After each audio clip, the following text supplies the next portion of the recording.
Playing songs you already know and love is just brilliant. For new guitarists, learning cover songs is a top way to start your journey. They give you a very clear target to aim for, something familiar and fun. When you manage to play even a part of a song you like, you feel a real sense of achievement. Learning your favorite tunes helps keep your motivation high.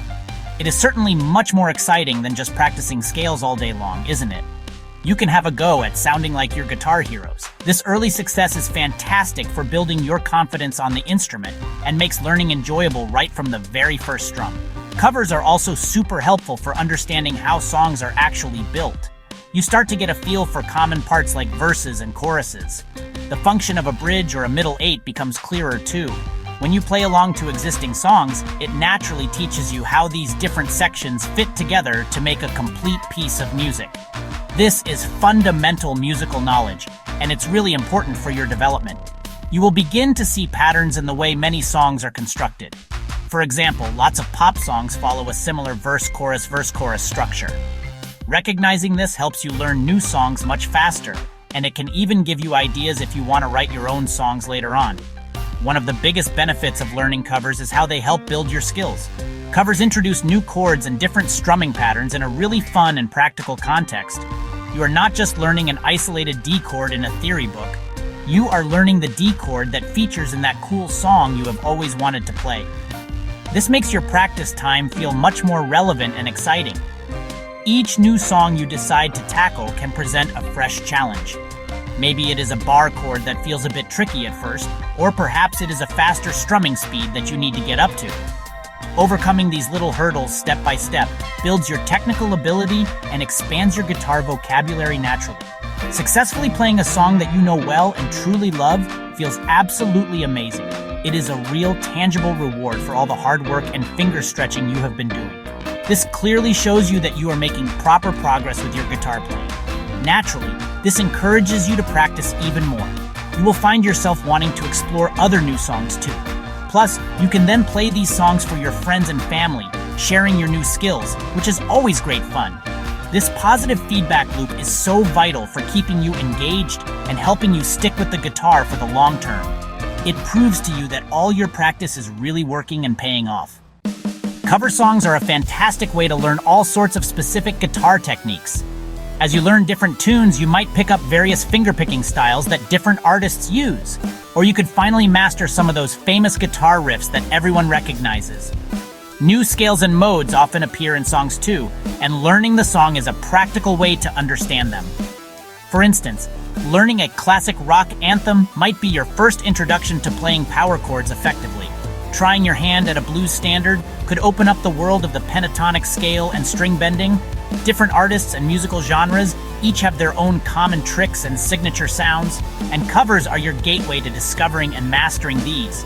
So, what is the best way to actually go about learning a cover song? The most effective method I always find is to break the song down into smaller, more manageable pieces. Don't ever try to learn the entire song all in one go. That can feel incredibly overwhelming for any player, no matter their level. It is much better to start with what you feel is the easiest part, if possible. Perhaps that is the main chord progression that you hear in the chorus, or a simple repeating riff. If it helps, learn it one single bar at a time. The key is to focus on getting that one small bit completely right before you even think about moving on to the next part of the song. Let's talk a bit more about that section-by-section approach. Once you have managed to learn one small piece of the song, like the first verse for example, you should then practice just that particular part over and over again. Keep repeating it until it feels smooth, comfortable, and easy to play without too many mistakes. Then, and only then, should you tackle the next section of the song. Perhaps that will be the pre-chorus or the chorus itself. Once that new section is also good, try playing the first verse and the new section together. This way, you carefully build the song up piece by piece like assembling a jigsaw puzzle. Using a metronome during this process is a really good idea to keep your timing steady, especially when you're practicing slowly. Thankfully, there are loads of great resources out there to help you learn cover songs. YouTube is absolutely fantastic for guitar tutorials. You will find countless channels where brilliant teachers break songs down very clearly and slowly. Websites such as Ultimate Guitar offer a massive collection of guitar tabs and chords for almost any song you can think of. Songbooks are also a brilliant resource. You can often find books dedicated to specific artists you admire or particular styles of music you want to learn. And please don't forget to use your own ears. Try to work things out by listening very carefully to the original recording. It's a great skill to develop. Now let's shift our focus a bit and talk about playing cover songs live. This is particularly relevant for those musicians who are out there playing in pubs, clubs, and at functions. Sometimes the audience really just wants to hear the song played exactly as they know it from the original record. This is often especially true for those really famous, iconic hit songs that everyone loves. Playing it note for note in these situations demonstrates your skill and your attention to detail. It also shows a certain respect for the original artist and their work. More importantly, it helps to create a fantastic sing-along atmosphere, which pub crowds in particular often really love and expect. Knowing when to deliver a faithful rendition is a key part of being a good working musician. However, you don't always have to play every cover song exactly the same as the original. For other songs, or perhaps in different types of venues with different audience expectations, putting your own unique spin on a cover can be absolutely great. This is where you get the chance to show off your own musical personality and creativity. You could, for example, decide to change the tempo of the song, making it faster or slower. Or maybe you could alter the entire feel of it. Perhaps turn a rock song into an acoustic ballad, or give a pop song a reggae groove. You could even add a completely different guitar solo, showcasing your improvisational skills. This is your opportunity to be truly creative and make the song your own special version. So how do you make the decision on whether to stick to the original or create your own unique version? The most important thing is to think carefully about your audience. You also need to consider the type of venue you are playing in. Are you in a lively, noisy pub on a busy Saturday night? In that case, they might well prefer those faithful sing-along versions of classic tunes. Or are you playing in a smaller, more intimate, music-focused club where people are listening more intently? They might really appreciate your creative interpretations and musicianship much more. Also, think about your own strengths as a musician. If you are a fantastic improviser, then make sure you let that shine through in your arrangements. The main goal is always to connect with the people listening. Preparing a live set consisting of cover songs properly needs a bit of thought and organization. First and foremost, make completely sure that you know all of the songs inside out and back to front. You definitely don't want any awkward moments with forgotten lyrics or fumbled chord changes on stage. It's also a good idea to practice your transitions smoothly between songs to keep the energy flowing. Remember to engage with your audience. Look up from your guitar, smile, and talk to them a little. Don't just stare down at your guitar fretboard for the entire gig. A well-planned set list should have a nice dynamic flow with a good mix of tempos and moods to keep things interesting for everyone. And my top tip, always have a few extra songs ready up your sleeve, just in case they shout for more. Finally, let's talk about something that is really, really important: copyright. This is crucial when you are playing, or especially when you are sharing your cover songs with a wider audience. You see, original songs are protected by something called copyright law.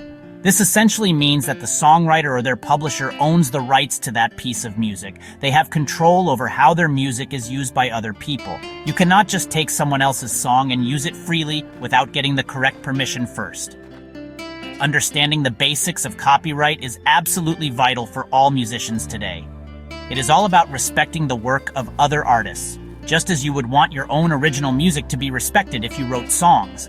So, the big question is, when do you actually need to get permission to play or use a cover song?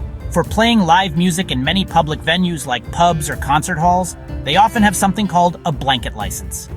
In the United Kingdom, this is typically obtained from organizations like PRS for Music. This type of license covers the public performance of copyrighted songs, so you, as the performer, are usually covered. However, the situation gets a bit different if you decide to record a cover version of a song. This is especially true if you plan to sell that recording, or if you want to upload it to certain online platforms for people to stream or download. In these cases, you will very likely need to get specific permission, often called a mechanical license. How can you go about legally sharing your cover versions online then? Many of the popular video platforms like YouTube have sophisticated systems in place. They often use something called Content ID technology. This system can automatically scan videos and identify if they contain copyrighted music. When it finds a match, what often happens is that any advertising revenue generated from your video will go directly to the copyright holder of the song. This is one of the main ways that the original artist or songwriter gets paid when you use their music. For other platforms, such as Spotify or Apple Music, or if you want to sell digital downloads of your cover song, you might need to use a music distribution service. Companies like DistroKid or CD Baby can help you obtain the necessary licenses for this. To sum it all up, playing cover songs is a truly fantastic and rewarding part of being a guitarist. They are absolutely brilliant for learning new techniques and understanding music theory in a practical way. They are, of course, great for just having fun with your instrument. And for some, they can even help you earn a living as a performing musician. Covers genuinely help you to grow and develop as a guitarist in so many different ways. From practicing quietly in your bedroom all the way to playing on the local pub stage, they really do open up so many exciting doors for you. Just always remember to be mindful and respectful of copyright law. This is particularly important when you decide to share your music with the world online. Now, what are you waiting for? Go grab your guitar, pick a song you love, and start learning it.